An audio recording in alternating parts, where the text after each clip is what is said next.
ตอนทำอิฐเนาะเฮาก็เอาบักเพชรลงใส่โคกเลยใส่ตามที่เฮาต้องการต่อมาตามด้วยผักกระเทียม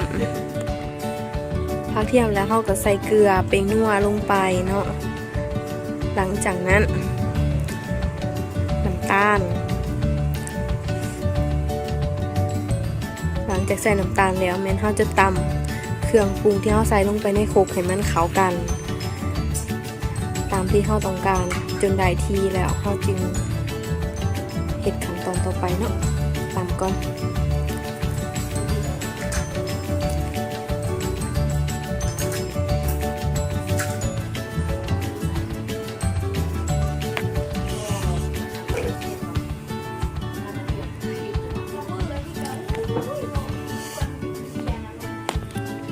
เมื่อเฮาตำเข้ากันแล้วเนาะเฮาก็จะใส่ปลาแดก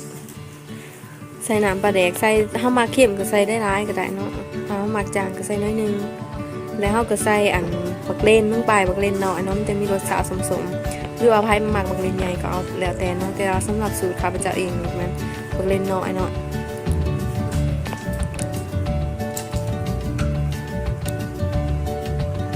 ตำให้เข้ากันหยอกๆน้อยนึงบ่ต้องตำแห้งเด้อยานบักเล่นมุนและต่อไปกับขั้นตอนสุดท้ายก็เป็นบักหน้าเอาเนาะนี่เฮาก็จะหยอกให้มันเข้ากันตามที่เฮามักเนาะ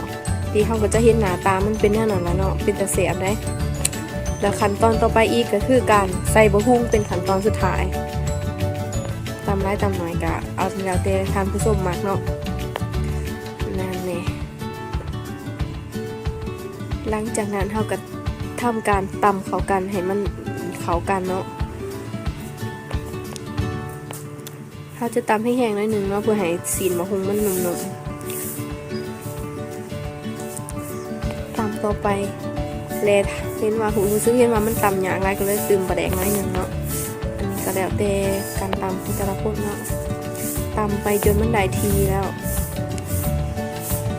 และสุดท้ายเขาก็จะเห็นหน้าตามันในคุกเป็นแนวนั้นเนาะเป็นตาแสบแล้วก็ทำการซิมรสชาติมันถ้าพอดีตามที่เขาต้องการแล้วเขาก็ปล่อยเลยเดย์สุดท้ายเขาก็จะมีข้าวปุ้นแกมกับอันตำมะฮุงเนาะเป็นตาหนาแสบร้าย